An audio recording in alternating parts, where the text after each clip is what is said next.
Bismillahirrahmanirrahim. Alhamdulillahirabbil alamin. Wassalatu wassalamu ala rasulillah. Allahumma ta'ala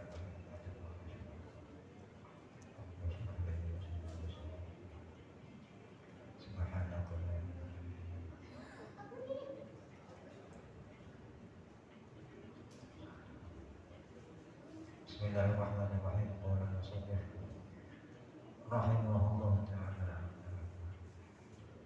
Bismillahirrahmanirrahim. Pada malam Sabtu yang lalu kita terangkan tentang iman kepada Allah Subhanahu wa taala, yaitu rukun iman yang pertama. Yang mana pada waktu yang lalu terangkan kita tidak dapat memikirkan atau mengotak-atik zat Allah Subhanahu wa taala. Tetapi kalau sifatnya bisa. Oleh sebab itu ada tentang sifat-sifat Allah seperti Maha mendengar, Sami'un, Maha melihat, Basir, yang disebut dalam paham Ahlussunnah wal Jamaah itu ada sifat 20. Sifat 20 dari wujud, tidak, baqa, khalq, hadis yang menafsi wahdaniyah, qudrat, iradah, ilmu hayat, sama', basar, kalam, qadir, murid, alim, hayat, sama', basar, mutakallimun. Yang mana dalam Ahlussunnah wal Jamaah itu 20. Ada paham yang lain, katanya sifat Allah tidak terbatas. Sifat 20 itu pun asalnya diambil dari Al-Quran dan hadis. Imam Abul Hasan Al-Asy'ari yang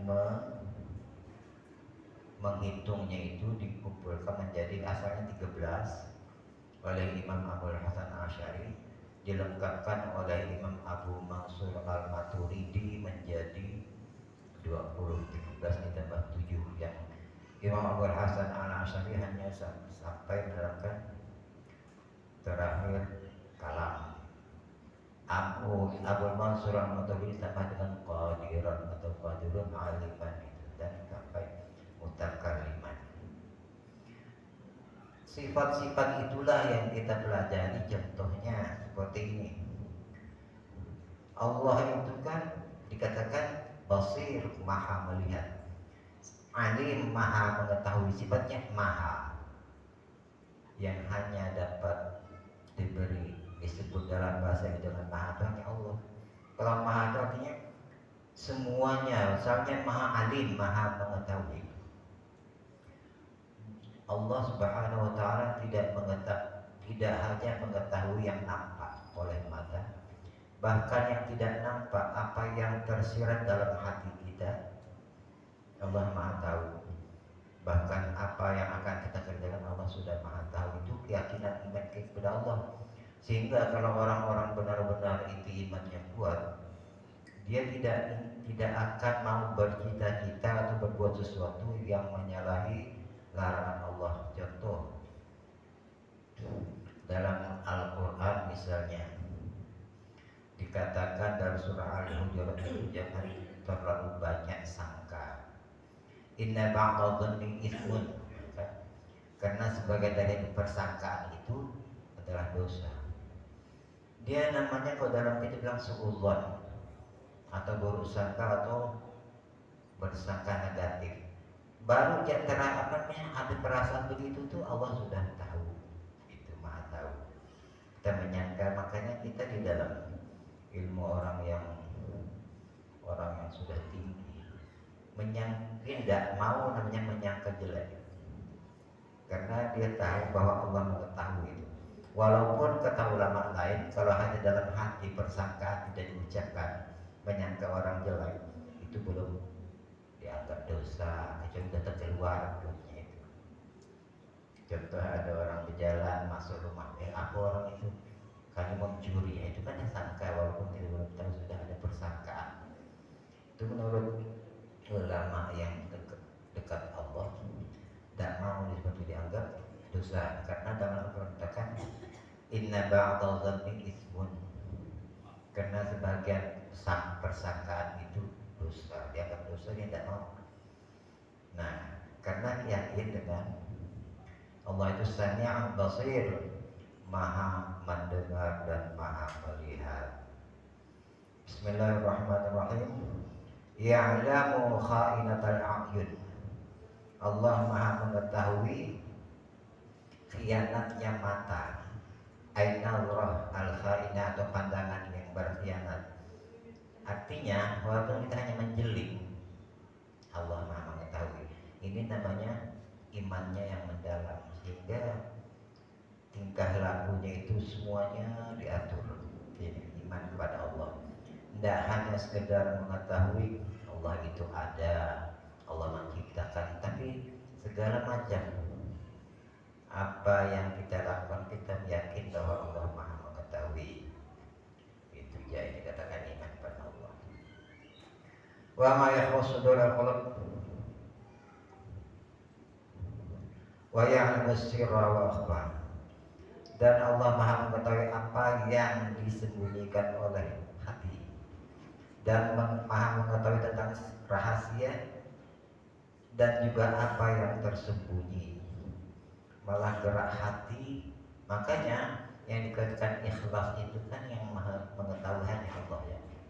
Kita ini berbuat ikhlas tahu enggak? Jadi tidak perlu kita sebut saya beri ini, saya ikhlas, tak perlu, karena yang tahu ikhlas itu kan hanya Allah. Kalau ikhlas tidak memberi saya ini ikhlas, belum tentu. Yang tahu ikhlas atau tidak hanya Allah Subhanahu wa Ta'ala. Dan hanya ikhlas itu, karena ikhlas itu adalah getaran hati, dan kehebatan ikhlas itulah orang yang ikhlas itu yang tak dapat diganggu oleh syaitan.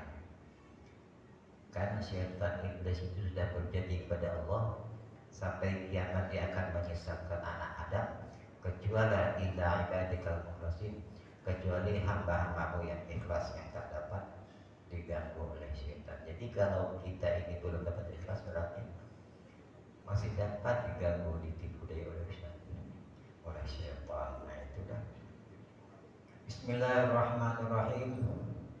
Wa annahu ta'ala ba'atha sayyidana Muhammadan 'abdahu wa rasuluhu ila jami'il khalqi li hidayatihim ay ila tariqil jannah wa li takmili ma'ashihim ay umuri dunyahum wa ma'adihim. Sesungguhnya Allah Ta'ala mengutus Sayyidina Nabi Muhammad SAW, hamba dan rasulnya kepada seluruh makhluk, untuk memberi petunjuk kepada mereka kepada jalan yang benar dan menyempurnakan kehidupan urusan dunia mereka dan urusan akhirat mereka. Allah Subhanahu wa Ta'ala mengutus Rasulullah SAW kepada seluruh makhluk. Seluruh makhluk ini bukan hanya kita. Kan dikatakan makhluk itu masih Allah. Apa selain Allah itu makhluk namanya. Sedangkan makhluk ini, alam saja disebutkan pada awal kitab ini ada 100.000 alam makhluknya. Dan dari itu kita hanya mengetahui makhluk Allah itu kan manusia, jin, setan, malaikat, itu yang tidak nampak. Baik. Kemudian yang kita lihat seperti hewan-hewan dan tumbuh-tumbuhan. Ini semua makhluk itu banyak sekali. Allah mengutus untuk seluruh makhluk, makanya dikatakan wa ma arsalnaka illa rahmatan lil alamin. Dan tidaklah kami utus supaya Muhammad kecuali menjadi rahmat kepada seluruh alam. Bukan main tugas Nabi kita itu.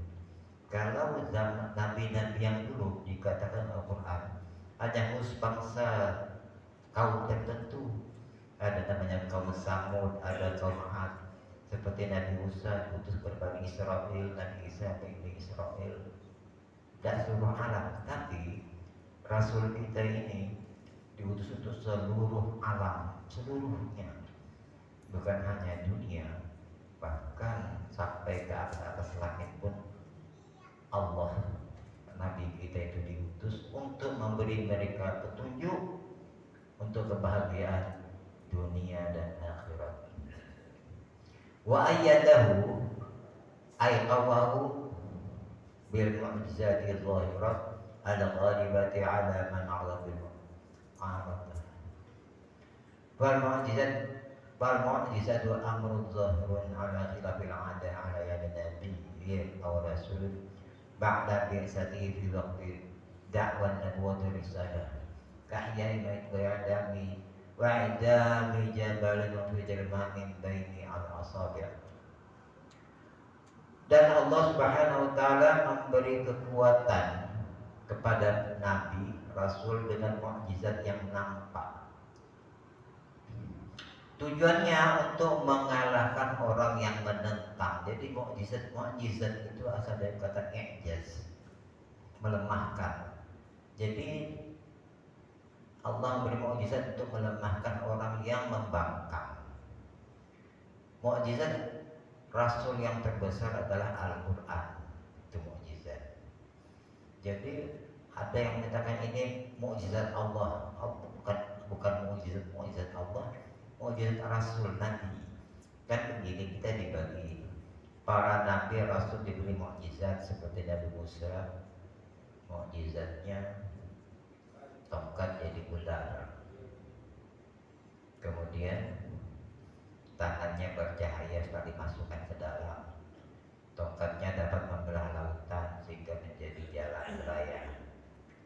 Nabi Isa mukjizatnya mengetahui makanan apa yang ada di rumah, apa yang terjadi di rumah, itu Nabi Isa tahu. Kemudian mengobati orang sakit dan menghidupkan orang mati, itu Nabi Isa. Rasulullah yang terbesar mukjizatnya Al-Quran. Siapapun kalau Rasul yang membaca Quran pasti tunduk, tidak dapat. Sehingga orang-orang kafir Quraisy dulu itu tidak mau dengar Quran karena takut. Kalau dia dengar Quran pasti mereka itu tunduk, langsung mau beriman. Tidak ada yang menentang, tidak mau dengar. Karena dari segi sastra bahasa Arab saja Al-Quran itu kan tidak ada yang melawan ketinggiannya. Sedangkan pada zaman itu sastra Arab itu sangat dipentingkan, diagung-agungkan, sehingga orang-orang yang membuat puisi syair digantung di di Ka'bah untuk dilihatkan siapa yang paling bagus. Sehingga waktu itu muncullah para sastrawan yang namanya terkenal seperti Imrul Qais dan sebagainya.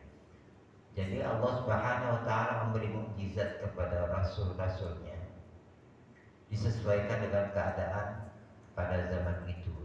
Pada zaman Nabi Isa, orang banyak pada yang mengobat orang sakit dan sebagainya.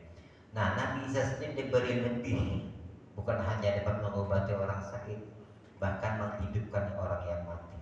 Itu kehebatan Nabi Isa. Maka jangan heran sekarang orang-orang Nasrani itu kan suka menyembuhkan orang.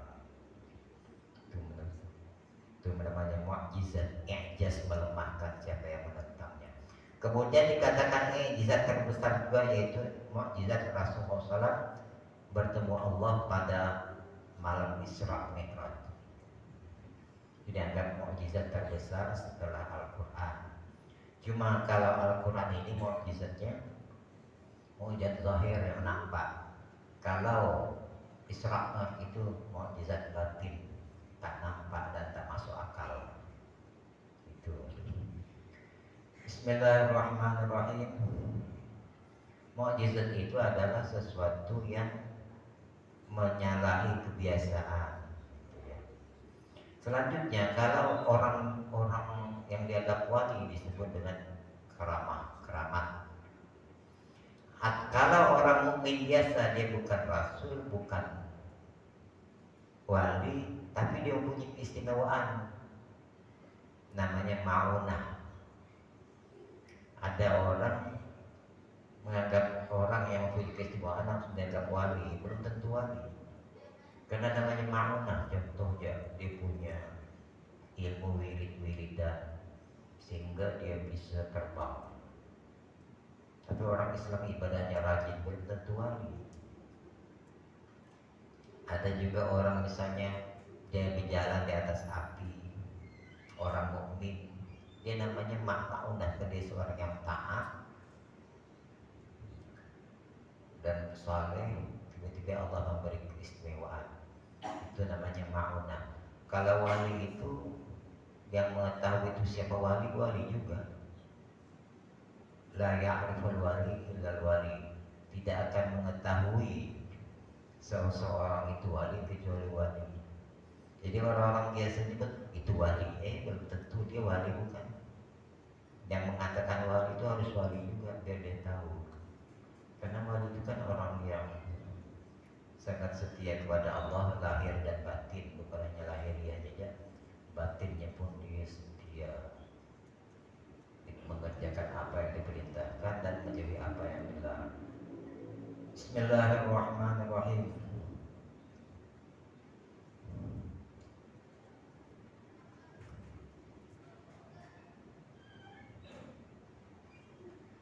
Bismillahirrahmanirrahim. Wa amma law dhahara al-amru bi yadi ghairi nabiyyin rasulin fa kana mulyan fa karamah kama fi sidina Maryam faqad kana fi kafal Zakaria alaihissalam. Ini cerita Sayyidatina Maryam, ibu Nabi Isa itu kan. Nah, ibu Nabi Isa Maryam, kalau agama Nasrani disebut Maria. Itu pangkatnya apa? Kalau di agama Nasrani Kristen dianggap Tuhan juga Bunda Maria. Tetapi kalau dalam Islam bukan, disebutkan begini. Amma law dhahara al-amru fi yadi ghairi nabiyyin rasulin fa in kana waliyan fa huwa karamah.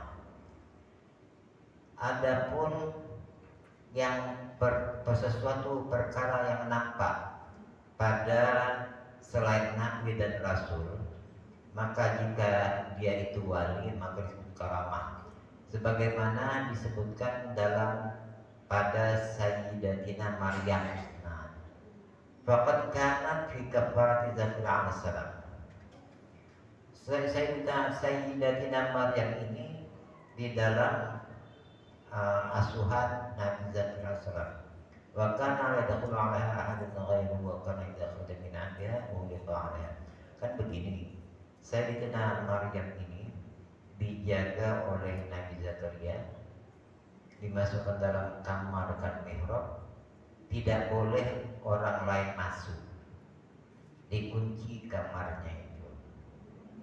Tapi setiap Nabi Zakaria datang pada Sayyidatina Maryam, itu di dalamnya itu langsung ada makanan, ada buah-buahan, ada lengkap untuk makan. Sampai ditanya Zakaria, dari mana ya Maryam kau dapat ini? Sayyidatina Maryam menjawab, ini dari Allah. Di dalam surah Maryam disebutkan dari Allah subhanahu. Yarzuqu man yasha'u bighairi hisab. Allah merizqi kepada orang yang dikehendaki tanpa hisab, tanpa hitungan. Nah, itu kan. Itu Maryam di sini dalam kita ini, kita hanya disebut sebagai wali Allah. Dia bukan nabi, bukan juga bunda Tuhan, tapi pangkatnya yang sekedar wali Allah Subhanahu wa taala. Sehingga apa yang diminta oleh Sayyidatina Maryam dikabulkan Allah. Dia bisa saja, ya Allah saya mohon makanan saya. Wali yang ini langsung dapat ada di situ. Apa sebab Allah mengabulkan karena dia setia kepada Allah.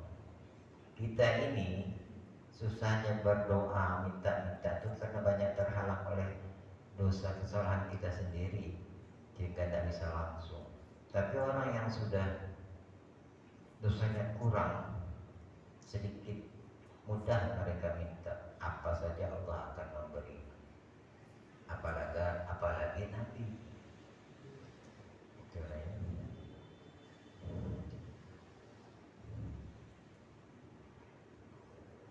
Bismillahirrahmanirrahim.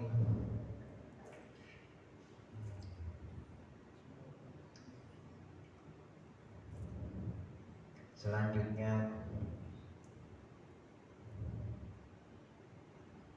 bercerita tentang ciptaan Allah yang berupa as-sirat, yaitu as-sirat, titian atau jembatan antara syurga neraka. Wa Nabi alaihi wasallam shadiqun fi jami'i ma akhbara an bihi amina ta'ala min as-sirat, dari sirat. Dan sesungguhnya Nabi SAW benar di dalam segala apa yang diberitakan oleh Rasul yang Ta'ala daripada sirat. Sirat itu sirat mustaqim, jembatannya yang melalui neraka menuju surga. Disebutkan bahwa kalau kita di akhirat nanti itu kan setelah bangun dari kubur, kemudian berbondong-bondong dibawa oleh malaikat menuju badan mahsyar, kemudian dihisab, dihitung amal kita.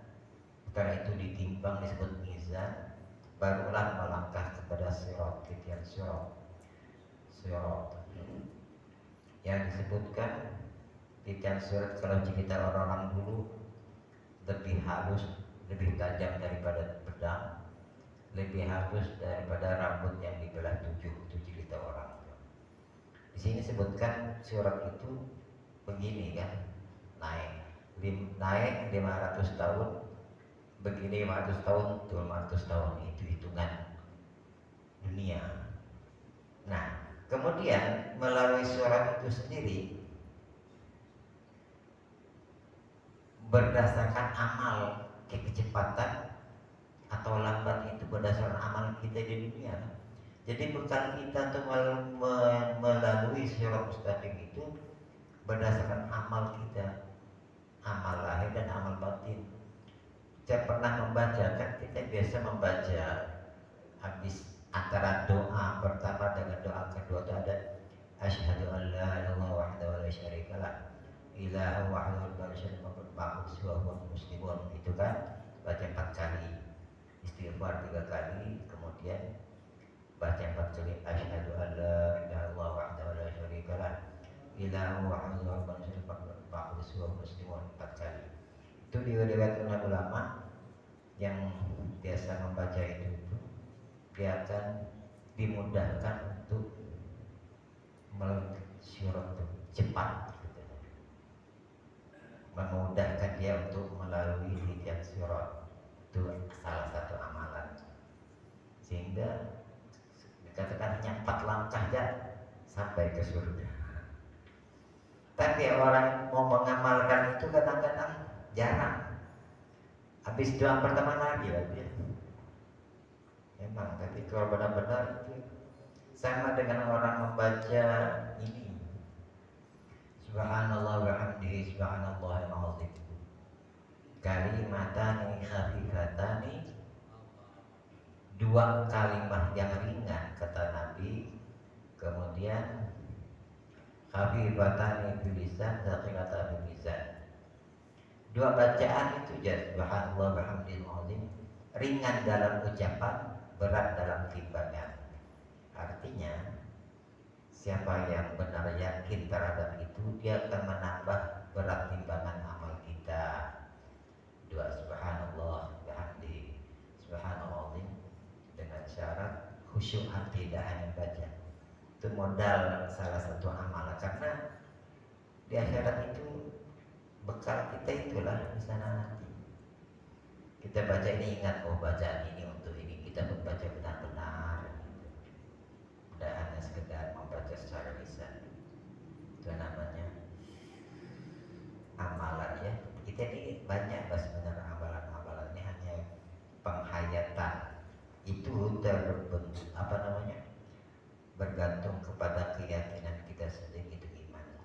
Kita baca ini, bagaimana keyakinan kita terhadap apa yang kita baca, maka nilainya pun akan bertambah, tidak hanya sekedar membaca. Bismillahirrahmanirrahim. Kemudian Rasulullah Shadiqun fi jami'i makharabihi yang ta'ala minas surat wal mizan. Dan mizan wal mizan walau lisanun, yaitu dua lisan itu macam lidah.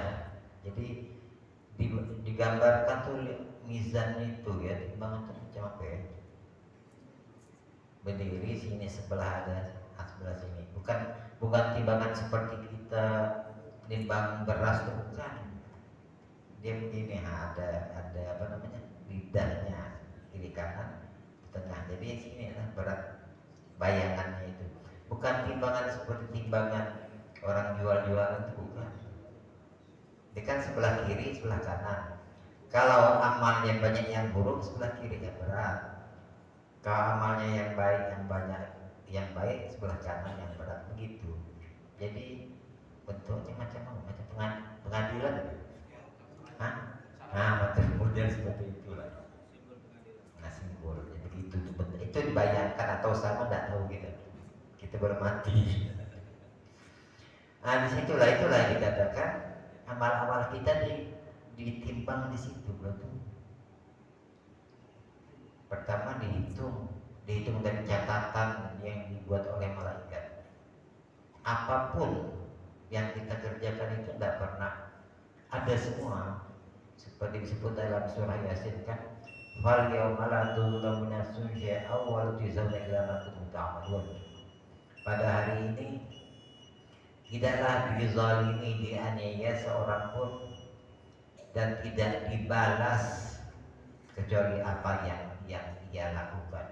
Apa saja yang kita lakukan ini kita yakin iman itu ada catatannya dan akan dibalas, itu ya. Sehingga kalau begitu, kita seandainya berbuat salah sedikit, cepat-cepatlah kita mohon ampun, supaya terhapus, atau diiringi dengan perbuatan baik. Karena begini, ittabi'is sayyi'ah al-hasanah tamhuha. Ikutilah perbuatan jahat dengan perbuatan baik, maka perbuatan baik akan menghapus perbuatan jahat itu. Walaupun hanya kecil. Contoh, kita berbuat jahat apa, langsung ada duit 5.000, tersedekah, berbuat baik, hapuslah itu, niat menghapus dosa ya. Atau juga dengan ibadah lain, itu baca Quran, dengan niat untuk menghapus yang lewat-lewat, yang tidak bisa terhapus itu kan dosa-dosa besar, harus dengan taubat. Tapi sedekah itu termasuk menghapus dosa dan penolak bala. Bismillahirrahmanirrahim. Kemudian ada lagi yang kita imani wajib, wal haud, dan telaga. Haud ini, telaga ini sebutkan inna a'tayna kal kautsar fasholli li rabbikal wanhar inna syani'aka huwal abtar. Inna, semuanya kami a'tayna, kami memberikan kau Muhammad al-Kautsar, telaga Kautsar. Ada juga disebut al-Kautsar, diartikan orang dengan nikmat yang banyak. Telaga Kautsar itu telaga satu-satunya milik Rasulullah. Barang siapa yang masuk surga, sebelum masuk dia kan dipersilahkan minum air telaga itu, yang sekali minum tidak akan haus selama-lamanya. Itu wajib. Wal haud ay haudu sayyid Muhammad sallallahu yasbu minhul mu'minun qabla dukhulil jannah wa ba'da surat man syariba minhu syurbatan la yadma'u ba'daha abadan. Wal dan telaga, yaitu telaga baginda Rasulullah SAW yang akan meminumnya setiap orang mukmin sebelum masuk surga. Jadi sebelum masuk surga sudah minum dulu.